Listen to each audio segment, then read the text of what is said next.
본문 말씀 마태복음 7장 1절로부터 14절까지 읽겠습니다. 1절부터 14절까지만 읽겠습니다. 비판을 받지 아니하려거든 비판하지 말라. 너희가 비판하는 그 비판으로 너희가 비판을 받을 것이요 너희가 헤아리는 그 헤아림으로 너희가 헤아림을 받을 것이니라. 어찌하여 형제의 눈 속에 있는 티는 보고 내 눈 속에 있는 들보는 깨닫지 못하느냐. 보라, 내 눈 속에 들보가 있는데 어찌하여 형제에게 말하기를 나로 내 눈 속에 있는 티를 빼게 하라 하겠느냐. 외식하는 자여, 먼저 내 눈 속에서 들보를 빼어라. 그 후에야 밝히 보고 형제의 눈 속에서 띠를 빼리라. 거룩한 것을 개에게 주지 말며 너희 진주를 돼지 앞에 던지지 말라. 그들이 그것을 발로 밟고 돌이켜 너희를 찢어 상하게 할까 염려하라.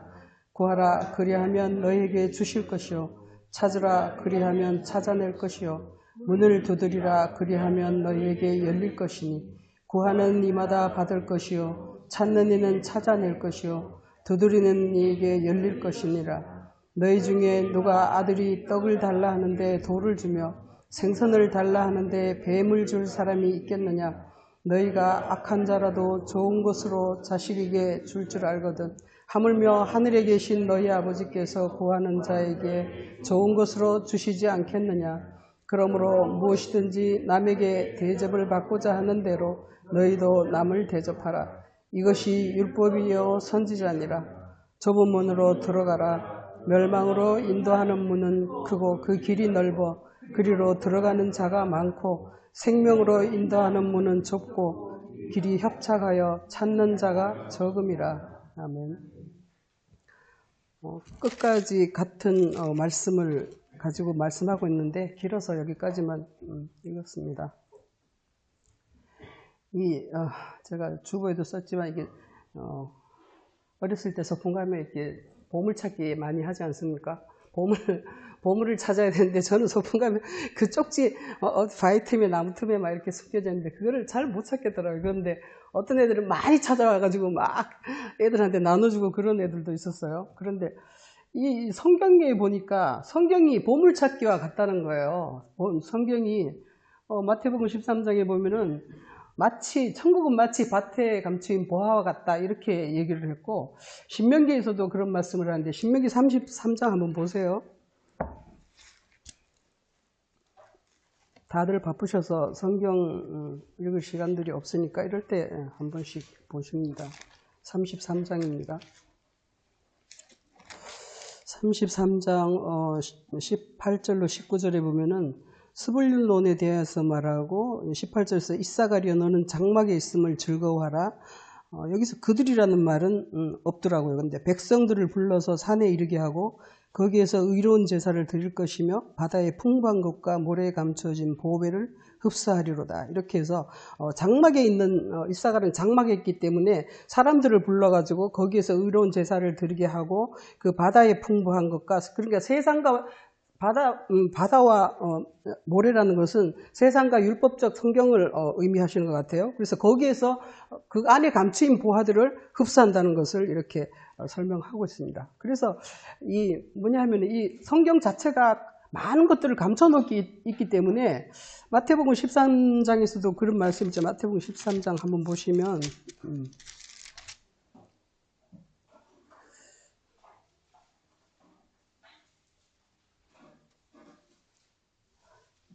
44절에 천국은 마치 밭에 감추인 보화와 같으니 사람의 일을 발견한 후 숨겨두고 기뻐하며 돌아가서 자기의 소유를 다 그 밭을 사느니라.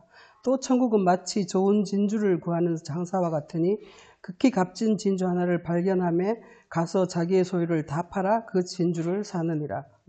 여기에서는 이제 밭에 감추인 보화를 찾아내고 또 어떤 좋은 진주를 이렇게 구하는 장사와 같다. 이렇게 성경은 천국은 그렇다는 거예요. 그러니까 우리가 뭔가를 감춰진 것들을 찾아내야지 그게 이제 천국으로 들어갈 수 있는 문이 된다는 것을 말씀하고 있어요.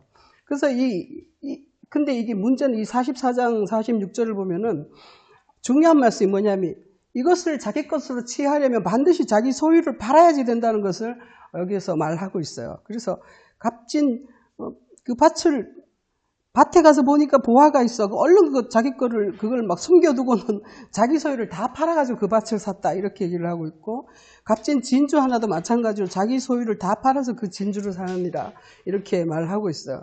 그러니까 여기서 진주라는 것은 우리가 계시록에 보면 12문이 있고 거기에 문마다 진주가 하나씩 이렇게 붙어 있어요. 그러니까 진주라는 것은 뭐냐면은 하늘에 관한 어떤 선과 진리에 관한 지식들을 그냥 한마디로 진주다 이렇게 표현을 하는 거예요. 근데 이제 오늘 본문에서도 보면 이 성경 말씀이 굉장히 이렇게 어려워가지고 이렇게 쭉 보면 이게 전부 다른 말 같지 않습니까? 근데 7장 1절에서는 비판하지 말라 이렇게 했다가 조금 있다가 보면은 이제 6절에서는 이제 거룩한 것을 계획해 주지 말라 이렇게 했다가 그 7절에 가면 또 구하라 이렇게 말씀을 하신단 말이에요. 그러니까 이게 전부 따로따로 다른 문맥 같아가지고 여기다 제목을 다 달아놨어요. 그래서 7장 처음에는 비판하지 말라 제목을 달고 그 다음에는 7절에서는 구하라 찾으라 두드리라 이거를 달고, 그리고 또 13절에 가면 좁은 문이라는 이렇게 제목을 달고, 또 15절에 가면 열매로 알리라 이렇게 제목을 달아놨어요. 그러니까 이게 다른 얘기 같아서 다 이렇게 다르게 이렇게 제목을 다는데 실제로 보면 주님께서는 이걸 전체적으로 연결되게 이렇게 말씀을 하고 있다는 것을 우리가 이해를 하셔야 될 것 같아요. 근데 지금 여기서 1절로부터 비판하지 말라 이렇게, 근데 비판하는 자가 뭐냐 하면 그 눈 속에 들보가 있는 자다 이렇게 말을 하고 있는 거예요.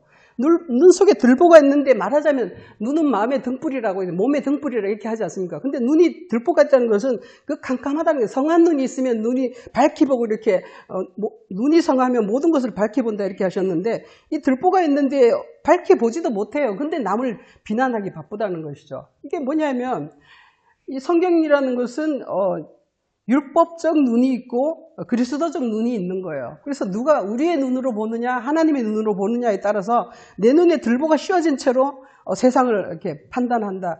이 남을 비판한다고 이렇게 되어 있지만 성경 자체를 볼 수도 있어요. 성경을 가지고 있는 그 사람, 성경을 가지고 있는 그 사람이 바로 이렇게 율법을 가졌느냐 그리스도를 가졌느냐에 따라서 내가 비판을 한다는 것이죠. 그런데 이 자기 안에 그리스도를 가진 사람, 밝은 눈을 가진 자들은 남을 비판하지 않아요. 근데 이 들보를 깜깜한 사람들이 오히려 비판을 한다는 것이죠.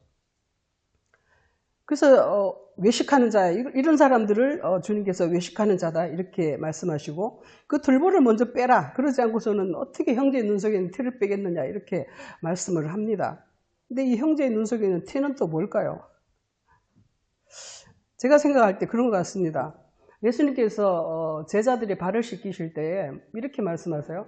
목욕한 자는 발만 씻으면 된다 이렇게 말씀을 하세요. 그러니까 이 그리스도의 말씀으로 목욕한 자는 발만 씻으면 돼. 그게 바로 눈 속에 있는 티라는 것이죠. 주님의 말씀을 깨달았지만 우리가 세상을 살아갈 때에 발에 먼지가 묻는다는 거예요. 세상 말씀으로, 세상에 이런저런 이 사고방식으로 내가 거기에 자꾸 더럽혀질 수 있기 때문에 발을 씻어야 된다는 것이고, 성경의 장막에서도 보면은 번제단 있고 그 뒤에 물두멍이 있지 않습니까? 번제단에서 자기를 태우고 십자가에서 자기를 죽인 후에도 나가서 물두멍에서도 씻어야 된다는 것입니다. 그런 것과 같은 것이 바로 이렇게 눈 속에 있는 티를 빼라 이렇게 말씀하신 것 같아요. 근데 이 들보를 가진 자는 그런 것도 보이지도 않는데도 불구하고 그냥 사람들을 이렇게 정죄를 한다는 것이죠. 그리고 거룩한 것을 개돼지에게 주지 말라 이렇게 말씀하셨는데, 이 외식하는 자가 바로 개고 돼지라는 거 이렇게 설명을 하고 있는 것이에요. 그러니까 이런 외식하는 자들, 눈에 들보가 있는 자들에게는 거룩한 것이 주어지지 않는다는 것을 지금 설명하시는 겁니다. 그러니까 그리고서는 또 7절에 가면 구하라 이렇게 말을 하고 계십니다. 그러면 뭘 구하라는 거예요? 여기서 구하라, 거룩한 것을 개에게 주지 말고 진주를 돼지에게 주지 말라 이렇게 말씀하시고는 바로 구하라 찾으라 두드리라 이렇게 하신단 말씀이에요. 뭘 구하라는 겁니까 여기서? 우린 그냥 막연하게 그냥 자기 생각대로 생각하기를, 그냥 막 기도하면은 하나님께서 뭐든지 다 주실 거야 이렇게, 그러니까 막 구하고 기도하고 이렇게 한다는 것이죠. 그런데 여기서는 그런 게 아니라 내 눈에 들보를 제하고 내가 개가 되지 않고 내가 돼지가 되지 않으려면 구하라는 거예요. 남을 비난하는 내 눈 속에 들보를 빼고 내가 개가 아니고 내가 정말 돼지가 아니고 그런 것이 되려면 그러면 구해야 된다는 것을 이렇게 설명을 하고 계시는 겁니다.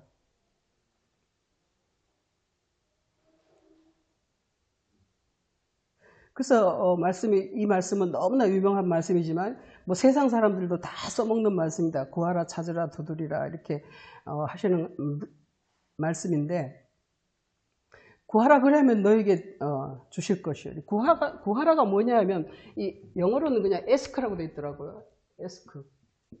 ask가 뭘 구하는 겁니까? 질문한다는 뜻이에요. 질문. 왜 그렇습니까? 우리가 성경을 읽을 때 왜 그러냐고 질문을 하라는 것이죠. 질문하라. 그리고 이제 두 번째는 찾으라. 찾으라 이게 뭐예요? 시크 이렇게 돼 있어요.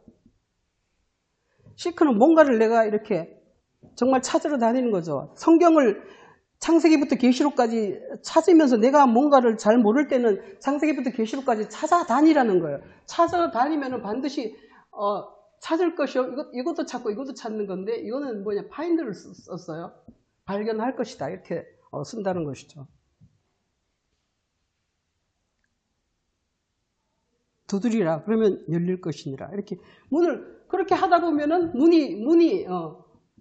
문을 발견하게 되는데 그거를 두드려 낙낙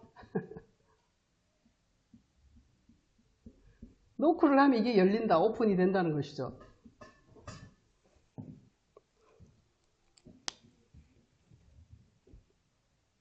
그래서 구하는 이가 받을 것이고 찾는 이가 찾아낼 것이요 두드리는 이에게 열릴 것이니라. 그러니까 우리말은 그냥 뭐 찾으라 찾을 것이다 이렇게 하지만 그 영어나 헬라를 보면은 좀 더 이렇게 자세하게 내용을 이해할 수가 있습니다. 그리고 그래서 9절에서 보면 누가 아들이 떡을 달라 하는데 돌을 주며 생선을 달라 하는데 뱀을 주겠느냐?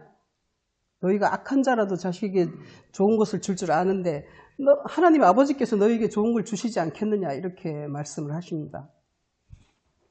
그래서 우리가 구하는 게 뭐냐 하면 바로 여기서 떡과 생선을 구하라는 것이죠. 떡과 생선을 구하라는 거예요. 누구한테 구하냐? 아들이 아버지께 구한다 이렇게 돼 있어요. 자식에게 좋은 것을 준다. 너희가 악한 자라도 이러니까. 그러니까 자식이 구한다는 것이죠. 자식이 아들이 구하는데 누구께 구합니까? 아버지께 구한다는 거예요. 아버지께 떡과 생선을 구한다. 이런 개념으로 쓰고 있습니다. 그리고 그러므로 무엇이든지 남에게 대접을 받고자 하는 대로 너희도 남을 대접하라. 이것이 율법이요 선지자니라. 이 12절은 갑자기 또 엉뚱한 말씀이 붙어 있는 것 같지 않습니까? 남에게 대접을 받고자 하는 게 뭘까요, 여기서?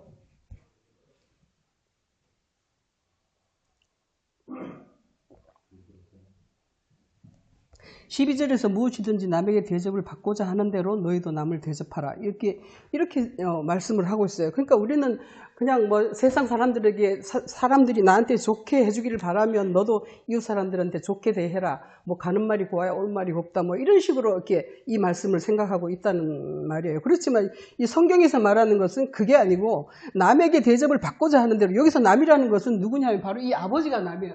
아버지가 남이에요. 남에게 구하잖아요. 남이 나한테 생선과 떡을 주기를 바라는 거잖아요. 지금 11절에서 10절 11절에서 지금 그렇게 말씀하고 있어요. 생선이라는 것은 우리가 그냥 생선이라고 말했지만 이거는 물고기라는 거예요. 물고기, 바닷속에 가득한 물고기. 이거는 성경의 지식들을 물고기라고 하잖아요. 그리고 이제 떡이라는 것은 우리 생명의 양식을 말하는 겁니다. 그 생명의 양식을 이렇게 우리가 아버지께 구해야 되는데, 그 아버지가 우리가 세상에서도 자기 새끼들한테는 뭐 좋은 거 다 해주려고 애를 쓰는데 하나님 아버지께서 그걸 좋은 거 주시지 않겠느냐 이렇게 말씀하고 있어요. 근데 이 좋은 것이라는 것은 이제 누가복음 11장에 가면은 이제 성령이다 이렇게 말씀을 하고 계시죠. 그러니까 남에게 대접을 받고자 하는 대로 아버지께서 나에게 대접해 주기를 원하면 나도 그 남 아버지가 원하는 것을 하라는 거예요. 그게 바로 율법이요 선지자다. 그럼 아버지가 원하는 것이 무엇입니까? 이 남이라고 하니까 이상하지만 내가 남에게 대접을 받고자 했으니까, 내가 아버지께 이 떡과 물고기를 받기를 원했으니까 나도 아버지가 원하는 대로 해야 된다는 거예요.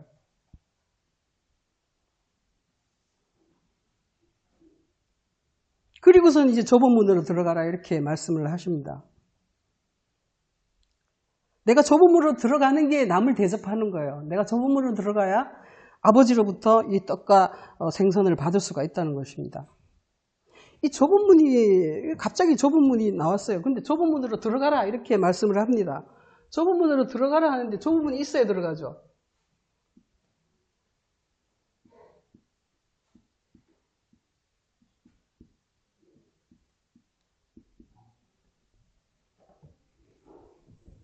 그래서 제가 오늘 제목에다 그렇게 썼습니다. 좁은 문을 찾으라 이렇게 썼습니다. 찾아야 들어가죠. 없는데 어떻게 들어가요? 안 보이는데. 들어가라고 했는데 문을 찾아야 될 거 아닙니까? 시크. 찾아야지 들어갈 수가 있는 거예요. 근데 우리는 아무도 안 찾아요. 그냥 보이는 대로 가는 거예요. 보이는 대로. 그게 뭐냐 하면 바로 넓은 문이라는 것입니다. 보이는 대로 그 문은 넓은 문으로 인도한 이건 멸망으로 인도한다 이렇게 했습니다. 넓은 문은 멸망으로 인도하고 그 길이 넓고 그래서 들어가는 자가 많고 이렇게 얘기를 합니다. 근데 생명으로 인도하는 문은 좁아 터졌어. 좁고 길이 협착하다 이렇게 했습니다.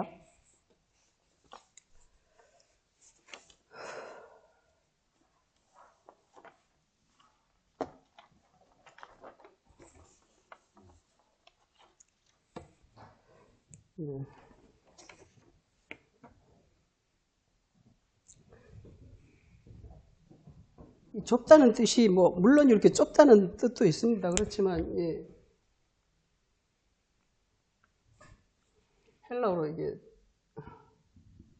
들리보라고 합니다. 들리보라고 하는데 이게 들리보가 뭐냐 하면은 핍박당한다는 의미예요. 그 좁은 문으로 들어가면 내가 괴롭고 핍박당하고 나를 그냥 사방에서 우겨싸고 다른 데서는 그렇게 설명하고 있어서 사방에서 우겨싸움을 당하여도 내가 지지 않는다 이런 그러니까 좁다는 것은 그런 의미로 쓰고 있어요. 그러니까 고난을 얘기하는 겁니다. 좁은 문이라는 것은 고난을 얘기하는 것인데 고난을 지나지 않고 어찌 영광으로 가겠느냐 하는 것을 주님께서 계속 말씀하고 있죠. 히브리서 2장 한번 보시겠습니다. 히브리서 2장에서는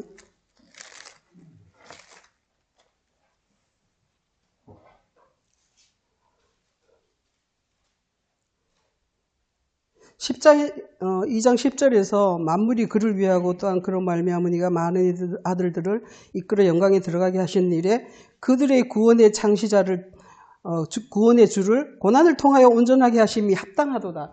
이 고난을 통해서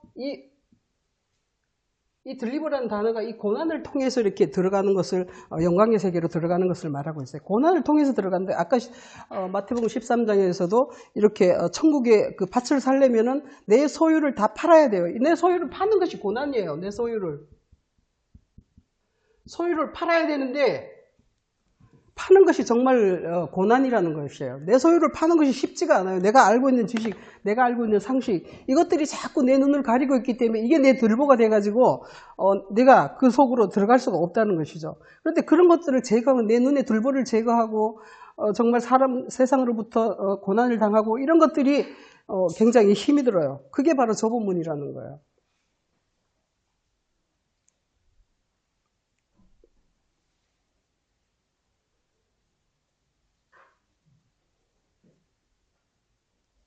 그런데 이 좁은 문으로 들어가야지만 구원을 얻을 것이라고 이렇게 말씀을 합니다.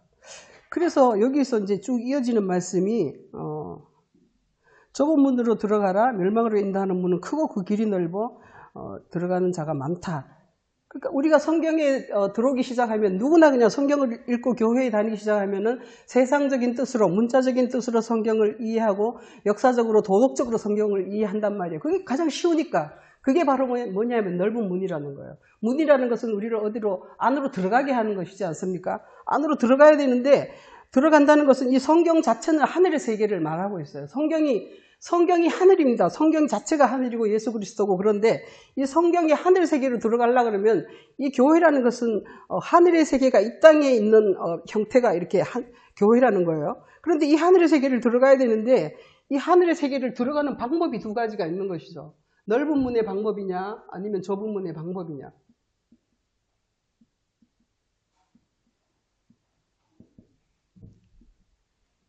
이게 문으로 들어가는 방법이 이 두 가지가 있는 거예요. 그러니까 우리가 들어가는 방법은 결국은 우리가 어떤 사람들이 가르침을 통해서 들어가지 않습니까? 가르침을 통해서 그 세계를 이해하게 되고 가르침을 통해서 우리가 알게 되는데, 그러니까 그 방법이 문이라는 것이 바로 그 세계로 들어가는 길, 주님께서는 내가 길이다 이렇게 하셨는데 이 길이라는 것이죠.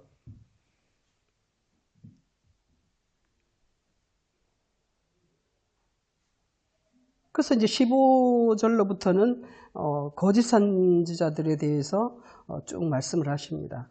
이 거짓 선지자라는 게 바로 이렇게 넓은 문을 차지하고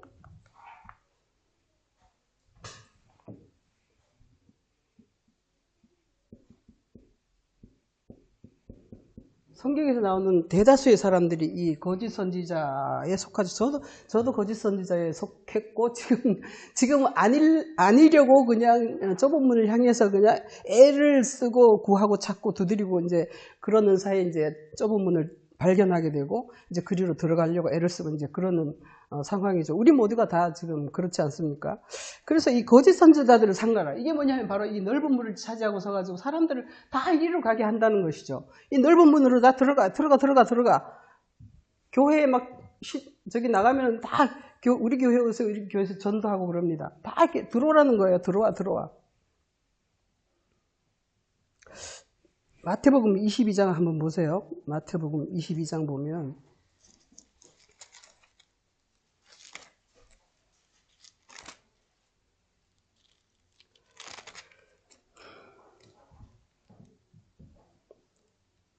이 혼인잔치 비유라는 것이 있습니다.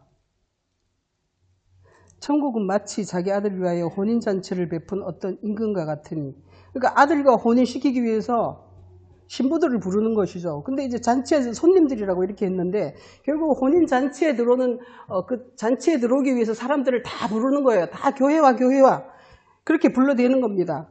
그런데 교회에 와서 정말 잔치를 하려고 봤는데 어떤 사람은 많은 사람이 왔지만 예복을 입지 않고 왔다. 이렇게 어떤 사람이 한 사람이 예복을 입지 않고 왔다는 거예요. 예복이라는 것은 바로 그리스도에 관한 지혜와 지식을 말하는 것입니다. 예수 그리스도가 하늘로부터 오는 그 진리의 말씀, 하늘로부터 오는 그 생명의 말씀을 내가 그리스도로 옷 입으라 하는 것처럼 그 세계를 내가 받아들이는 것이 바로 예복을 입는 것입니다. 그런데 어떤 사람은 예복을 입지 않고 여기 들어왔어요. 그럼 이런 사람은 그냥 쫓겨나가죠. 바깥으로 아웃이야 너는. 그래서 이렇게 청함을 받은 자는 많다. 이렇게 청함을 받은 자는 이 넓은 문에 들어오는 사람은 다 청함을 받은 자들이에요. 청함을 받은 자고. 좁은 문으로 들어오는 자는 그 중에서 선택된 자, 택함을 받았다. 이렇게 하시는데 너 예쁘니까 내가 받아들여줘. 이게 그런 게 아니죠. 택함을 받았다는 것은 청함을 받고 들어왔는데 거기에서 다시 좁은 문을 찾아서 예수 그리스도의 예복을 입고 그리스도와 함께 혼인하여서 정말 그 하늘의 나라로 온전히 들어가는 그런 사람들을 택함을 받은 자다. 이렇게 설명을 하는 것입니다.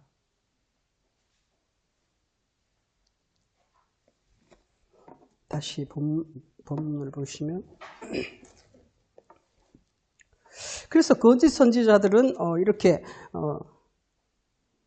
계속 사람들을 양의 옷을 입고 너희에게 나오나 속에 노략질하는 일이라. 아까 주보에도 그런 말씀이 있었지 않습니까? 주보 우리 잠언 23장에 네가 간원과 함께 앉아 음식을 먹게 되거든 삼가 네 앞에 있는 자가 누구인지 생각하며 네가 만일 탐식자여거든 내 목에 칼을 들 것이니라. 진천을 탐하지 말라. 그 미사역으로 그냥 세상 부귀영화에 대해서 네가 이렇게 하면 축복받을 거야 하는 것들을 계속 말하는 그러니까 성경에 교회를 갔는데 이 관원이라는 것이 목사라는 사람이 앉아가지고 성경을 설교를 하고 있습니다. 그런데 그가 정말 자기 이익을 위해서 그렇게 하는가 아니면은 정말 내 영혼을 위해서 그렇게 말하는가 하는 것을 우리가 잘 생각을 하고 분별을 하고 그것을 봐야 된다는 것이죠. 어디 베레아 사람들입니까? 베레아 사람들은 성경이 그런가 하여 성경을 계속 이렇게 찾아본다 이렇게 설명을 했습니다. 그러니까 앞에서 누가 말한다고 해서 그가 정말 성경과 합치하는 말을 하는 건가 아니면은 자기 유익을 위해서 자기 탐욕을 위해서 하는 건가 하는 것들을 신중하게 우리가 분별을 해야 된다는 것이 내 영혼은 내가 분별하고 내 영혼이 내가 지켜야 되지 않습니까? 누가 나를 침범하게끔 나를 넓은 문들을 인도해서 그냥 멸망으로 끌고 가게끔 내가 그냥 둬서는 안 된다는 것이죠. 내가 나를 살피고 제가 말을 잘못하더라도 여러분은 다시 성경을 보고 찾으셔가지고 좀 더 깊은 세계로 들어가시기를 바라겠습니다. 그리고 그래서 21절에 보면은 나더러 주여 주여 하는 자마다 다 천국에 들어갈 것이 아니요 다만 하늘에 계신 내 아버지의 뜻대로 행하는 자라야 들어가리라 이렇게 말씀하십니다.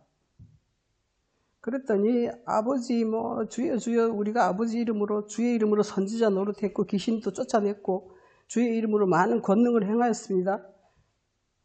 그런데 23절에서 주님께서는 이 불법을 행하는 자들아 이렇게 말씀을 한단 말이에요. 왜냐? 21절에서 내 아버지의 뜻대로 하지 않았기 때문에 이것이 불법을 행하는 자들이라는 것입니다. 그래서 저는 여기서 좀 재밌는 걸 생각해 봤는데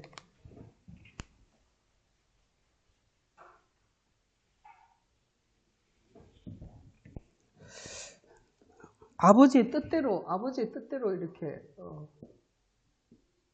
아버지의 뜻대로 하나님 아버지 뜻대로 해야 되는데 그러지 않고 자기 맘대로 22절 23절에서는 자기 맘대로 아버지 뜻대로 안 했다는 것이죠. 내가 그냥 아버지 뜻대로 안 하고 그냥 성경을 봤더니 이렇게 하라고 해요. 그래서 그냥 이렇게 했어요 하는 게 뭐냐면 아버지 뜻이 아니라 자기 뜻대로 했다는 것이죠. 자기 뜻대로 행했습니다. 이것도 행하고 저것도 행하고 행했어요. 24절에 보니까 누구든지 나의 이 말을 듣고 행하는 자는 그 집을 반석 위에 둔다. 이렇게 24절에서는 듣고 행하라 이렇게 말씀을 하십니다. 이게 이제 좁은 문으로 들어가는 길이죠. 그리고 이제 그리고 비가 내리고 창수가 내고 이렇게 해도 반석 위에 있는 튼튼한 집이다. 이렇게 말씀하시고 26절에서는 듣고 행하지 아니하는 자는 이게 듣고 행하는 자가 있고 듣고 안 행하는 자가 있어요. 안 행했어요. 이 사람은 어떻게 했어요? 자기 뜻대로니까 안 듣고지. 이 사람은 안 듣고 행했어요. 안 듣고. 안 듣고 행했고 이 사람은 듣고 행하고 이 사람은 듣고 안 행하고 어떤 사람이 제일 나쁜 사람입니까? 듣고 안 행하는 사람입니까? 안 듣고 행하는 사람입니까? 듣고 행하는 사람. 이게 정말 듣고 행하는 게 이게 아버지의 뜻인데 우리는 안 듣고 행합니다. 모든 사람이 안 듣고 행해요. 안 행하는 사람 잘 없어요. 교회 안에는. 안 듣고 안 행하는 게 아니라 듣고 안 행하는 사람은 듣는 사람이 거의 없어. 듣는 사람이.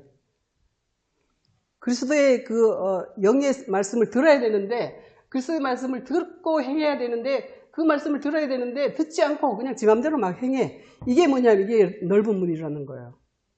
그러니까 문자적인 말씀대로 윤리적, 성경적, 역사적 말씀, 도덕적 이러면서 이제 자기가 이제 예수님이 거짓말 하지 말라고 그랬어. 십계명에 그렇게 돼 있어. 이웃을 사랑하라고 했어. 살인하지 말라 했어. 그렇구나 하고 그냥 주님의 뜻은 안 들어요. 주님의 뜻은 안 듣고 그냥 지 맘대로 다 해버려. 이게 뭐냐면 모든 사람들이 가는 넓은 문이라는 것이죠.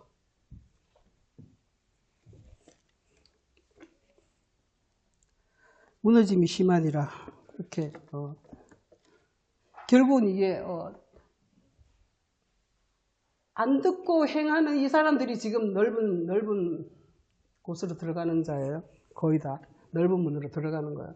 듣고 행하는 사람은 좁은 문으로 들어가는 것이고, 안 듣고 행하는 자들이 넓은 문으로 들어가는 것입니다.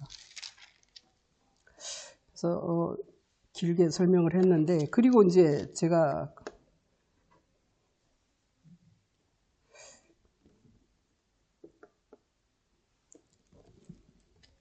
출애굽기 27장을 보시면, 요즘 출애굽기 보느라고 머리가 다 빠지는 것 같아요. 봐도 잘 모르겠어요. 근데 계속 거기 붙잡혀서 계속 보고 있어요. 잘 못 알아들으면서도 자꾸 보고 있어요, 이거를. 출애굽기 27장입니다.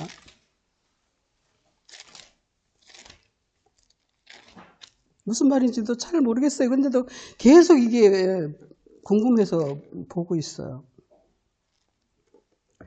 이거를 다시 한번 그려보면 이게 참 막 그 말 자체가 어려워가지고 잘 이해를 못합니다. 그런데도 제가 이렇게 잘 모르면서도 해보는 것은 여러분께서도 이게 들으면서 또 다른 영감이 또 올 수도 있기 때문에 그냥 제가 이렇게 옆구리 찌른다고 생각하시고, 찔리면 다시 한번 생각해 보시면 그렇게 하면 될 것 같아요. 이게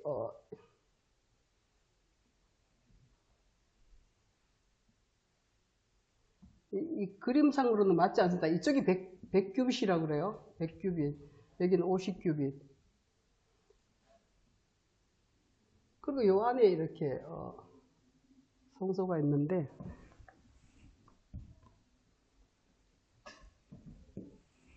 문이 이렇게 있습니다. 여기가 15규빗, 여기가 15규빗, 여기가 이제 20규빗, 그러니까 50이니까 15, 15 하면 여기가 20이 되지 않습니까? 문이 20규빗입니다, 여기가. 여기 이제 뜰문이, 이걸 뜰문이라고 해요. 여기를 뜰이라고 하니까 여기를 이제 뜰문을 만들어라 이렇게 하고 있어요. 뜰문을 만드는 방법을 이렇게 말씀하고 있는데,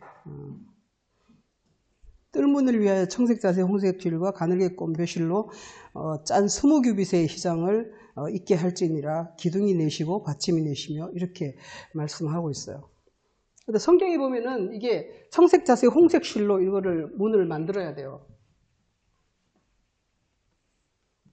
에어컨 켰는데 덥네요. 곳이.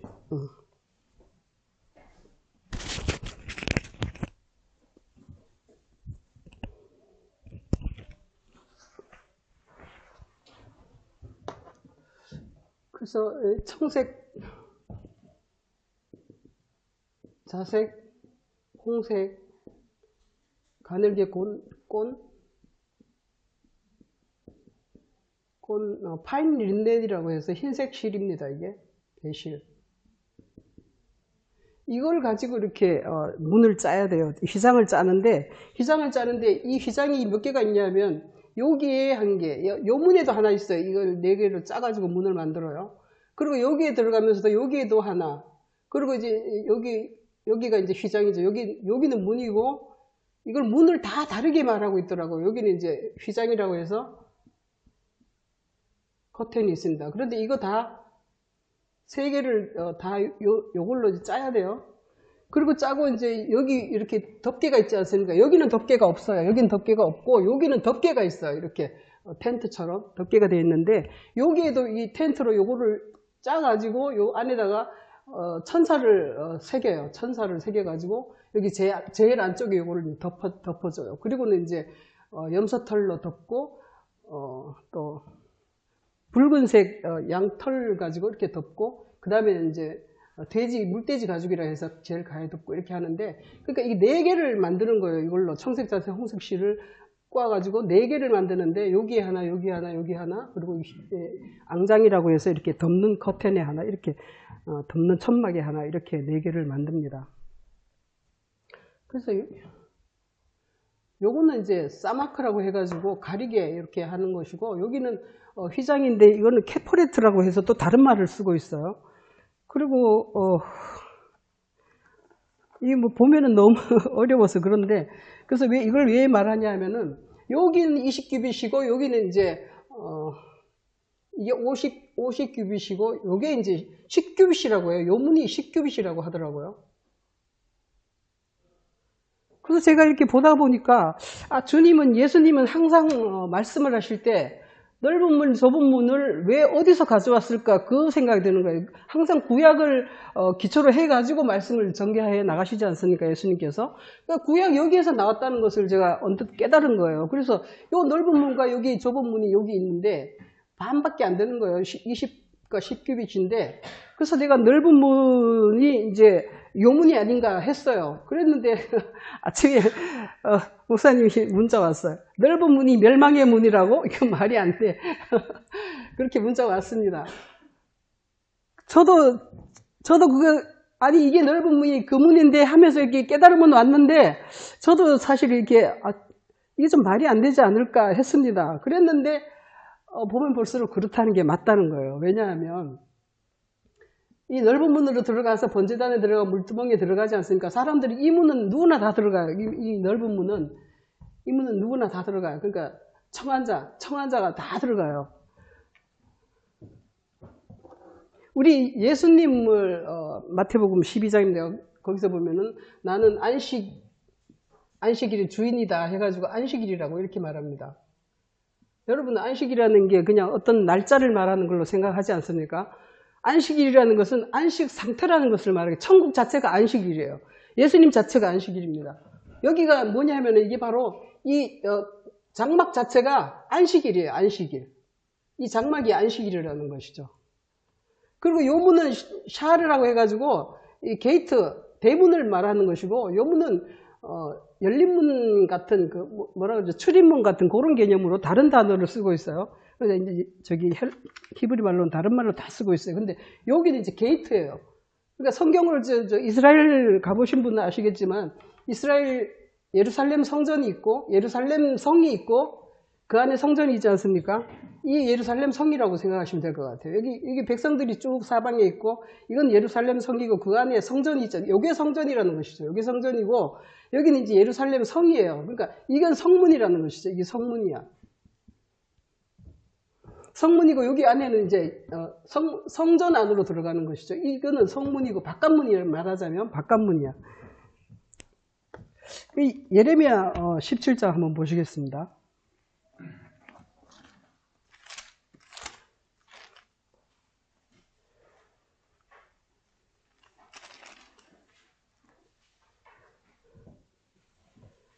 (19절로부터) 쭉 안식일에 대해서 말하고 있어요. 너는 안식일을 거룩하게 하라 이렇게 말씀하면서 21절에서 보면은 20절에서 무리에게 이르기를 이 문으로 들어오는 유다 왕들과 모든 백성과 예루살렘 모든 주민인 너희는 여호와의 말씀을 들을지어다.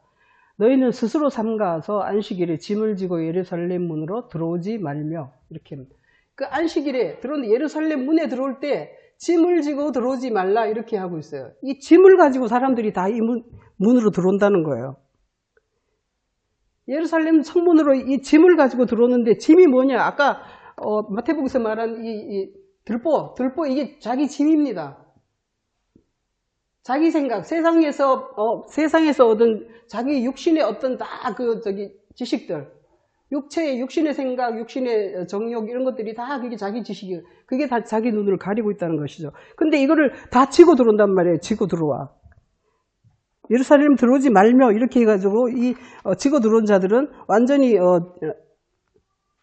죽는다고 지금 얘기를 하고 있습니다. 그런데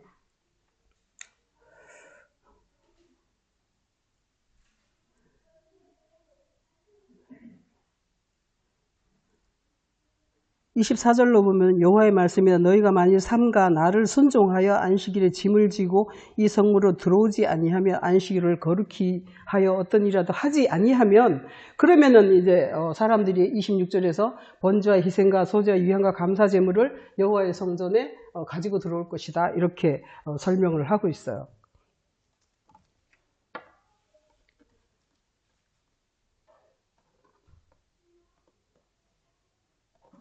그래서 이 성문으로 들어오면, 이 뜰문으로 들어오려면 이 뭐냐면 이 바깥문이라는 것은 이 전체가 하늘 자체고 이 바깥이라는 것은 율법의 문자적 세계이지 않습니까?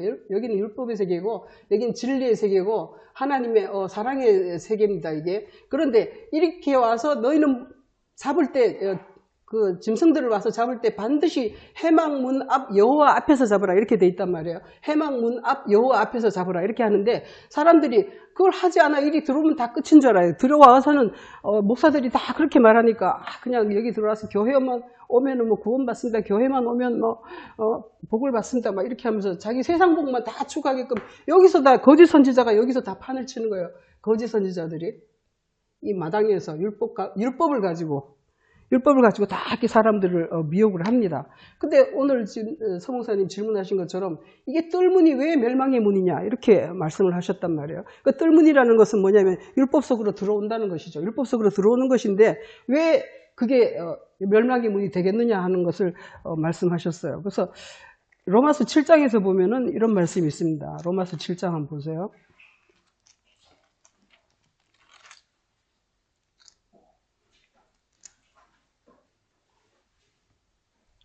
10절에서 보면은 9절에서는 율법을 깨닫지 못했을 때는 내가 살았더니 계명이 이르면 죄는 살아나고 나는 죽었도다.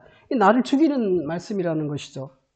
그러니 10절에서 그래. 생명에 이르게 할 그 계명이 내게 대하여 도리어 나를 사망에 이르게 하는 것이 말이 되냐 이런 말입니다. 그러니까 여기 안으로 들어오면 하늘의 세계로 들어왔는데 왜 멸망으로 가느냐는 것이죠.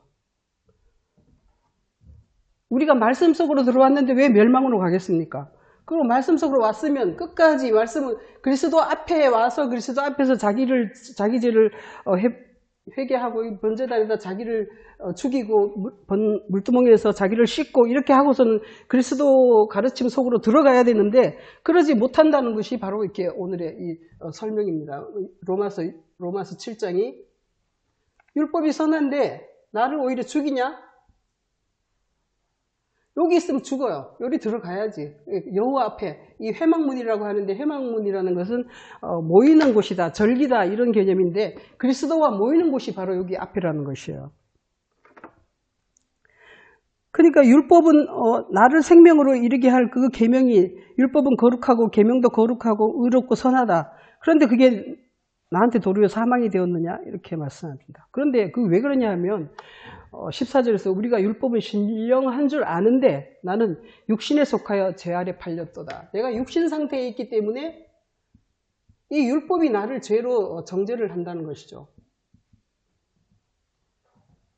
그래서 그럼 내가 살려면 어떻게 하느냐? 좁은 문을 찾아서 그리스도께로 나아가야 되죠. 여기서는 큰 문으로는 들어왔는데 1단계 들어왔어요. 그러면 2단계로 나아가야 되는데 그리스도께로 나아가야 되는데 나가지 않고 그냥 여기서 실컷 좋다고 다 놀고 있다는 것이에요. 이사야서에서 보면은 주님께서 그럽니다. 누가 문 좀 닫아라. 들어오는 거 내가 꼴보기 싫다. 여기 와서 제사 지내고 어쩌고 해도 다 나하고는 상관없는 불법을 행하는 자들이니까 다 문 좀 닫았으면 좋겠다. 이렇게 말씀하십니다.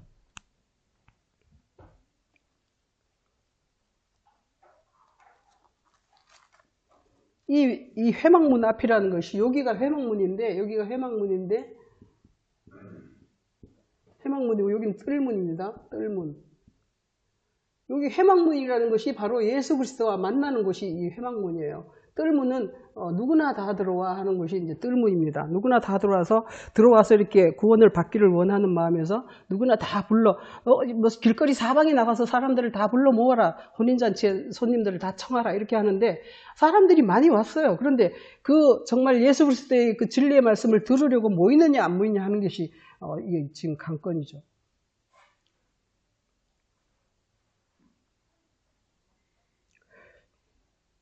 이런 말씀도 있습니다. 마태복음 26장에서 한번 보시면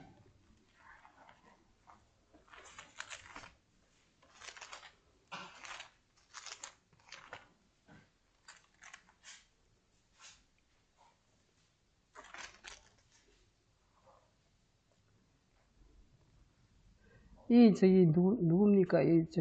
가룟 유다가 예수님을 팔아먹으니까 예수님께서 24절에서 인자는 자기에 대하여 기록된 대로 가거니와 인자를 파는 그 사람에게는 화가 있으리라. 그 사람은 차라리 태어나지 아니하였다면 지기가 좋을 뻔했다. 이렇게 말씀을 하시고 있어요. 여기 들어오는 것이 태어나는 것이에요. 태어나는 것. 차라리 안 왔으면은 여기 들어오지 않았으면 차라리 저한테는 나을 뻔했다. 와서 멸망당하니까. 안 들어왔으면 기회가 있잖아요. 앞으로. 안 들어왔으면 여기로 안 들어왔으면 기회가 있다고. 여기 살 기회가 있는데 들어와 가지고 딴짓하면은 그냥 멸망으로 간다는 거예요. 그래서 성경에도 보면 이게 임신했는데 사산돼서 나오는 애들 있죠. 그 성경에 보면 그런 말씀이 있습니다. 잉태는 했는데 사산돼서 그냥 죽어버린 애들이 있어요. 그런 애들을 이런 애들을 말하고 있는 거예요.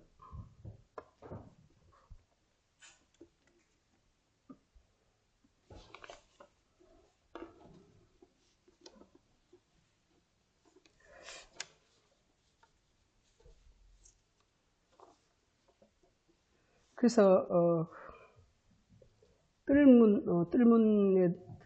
뜰문이라는 것이 바로 이렇게 넓은 문이고, 예수님께서는 항상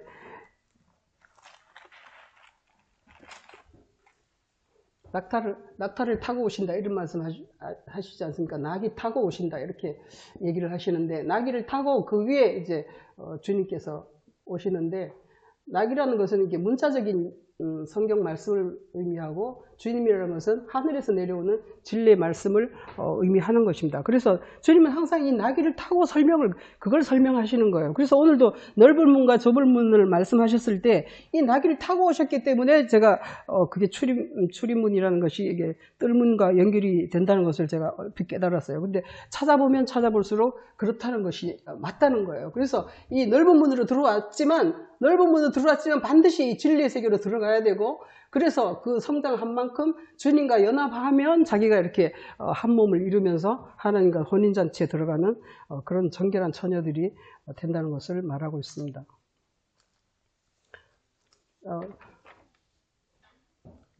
항상 제가 목사님 제가 정리를 잘못한다고 자꾸 말씀하셔서 정리를 한번 해볼게요. 첫째 성경은 비밀이다. 비밀이고 감추어져 있다. 감추인 것이다. 그래서 둘째, 남을 이게 비판하지 말라. 이제 마태복음 7장이 지금 그렇게 시작하고 있지 않습니까? 마태복음 7장이 비판하지 말라. 이건 뭐냐면은 자기가 비판한다는 것은 육체대로 판단한다는 거예요. 요한복음 8장 한번 보실게요. 요한복음 8장에 주님께서 그렇게 말씀하고 있습니다. 요한복음 8장에서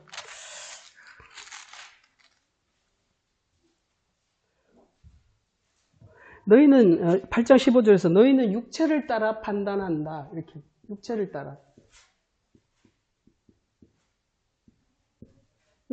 판단하는 것, 이것이 뭐냐 하면은 넓은 문이라는 것이에요. 육체를 따라 판단하고 또 이렇게 하는 사람은 개고 돼지라는 거예요.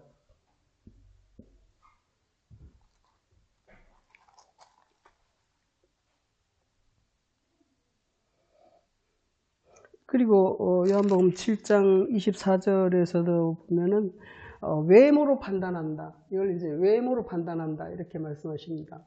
하나님은 외모를 보지 않고 중심을 보신다고 아까 장로님 기도하실 때도 하셨는데, 이 외모가 아니고 그 중심을 보시기 때문에 이 바깥을 자꾸 따라다니는 사람들은 개돼지라는 것이 또 이렇게 묵상하지 않는 것이 개돼지 있잖아요. 이게 뭐라고 그러지? 이게 씹는 거.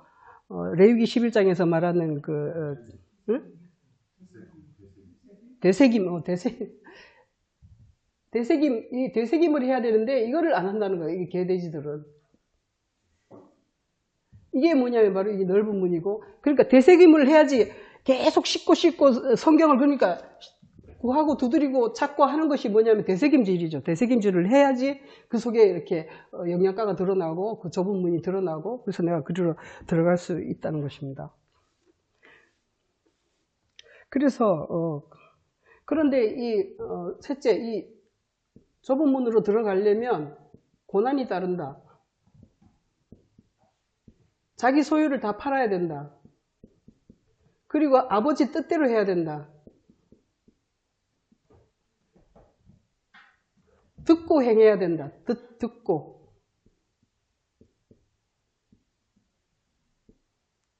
듣지 않고 그냥 막 행하지 말라는 것입니다.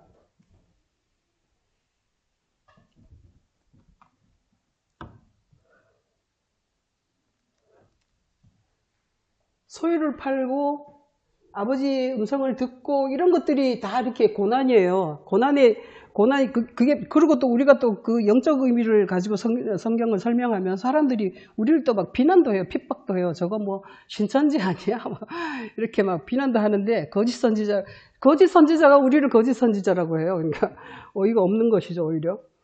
그렇게 해서 하여간 고난을 통해서 우리가 온전케 된다. 고난을 통해서 이것은 바로 이 고난이라는 것이죠. 이 고난을 통해서 좁은 문으로 들어갈 수 있다는 것을 설명하고 있습니다.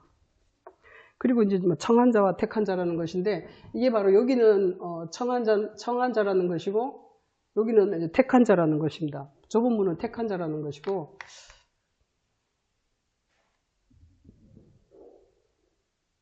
청한 자, 택한 자라 그러니까 뭐 많이 불러서 뭐 그 중에 뭐 내 마음에 드는 사람 뽑아내고 이런 게 아니죠.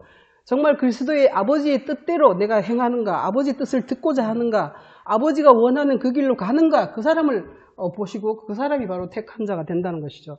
하나님 아버지 찝어내시는 게 아니라 이치가 그렇다는 거예요. 아버지 뜻대로 가는 자만 하늘에 들어갈 수 있다는 것을 이렇게 말씀하고 있습니다. 그래서 오늘은 좁은 문에 대해서 말씀을 봤는데 좁은 문이라는 것은 가장 좁은 문 성경에서 생각나는 거 있습니까, 여러분? 성경에 좁은 문 하면 또 생각나는 거 혹시 있어요? 응? 맞아요. 바늘구멍. 바늘구멍이 이 바늘귀가 가장 좁은 문이죠.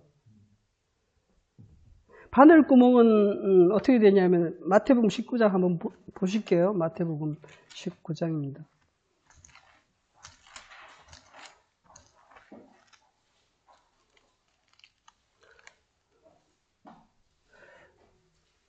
(19장) 23절로부터 내가 진실로 너희에게 이르노니 이 부자는 천국에 들어가기가 어려우니라. 다시 너희에게 말하노니 낙타가 바늘귀로 들어가는 것이 부자가 하나님 나라에 들어가는 것보다 어렵다. 아이 깜짝 놀란 사람들이 그럼 누가 들어갑니까?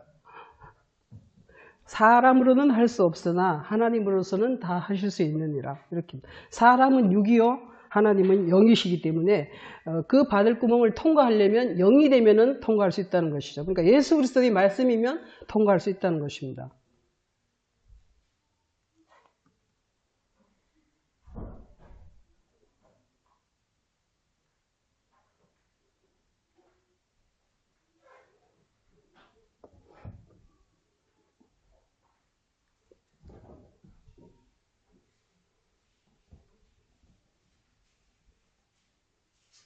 우리가 성막 그걸 한번 더 볼게요. 출애굽기 33장입니다.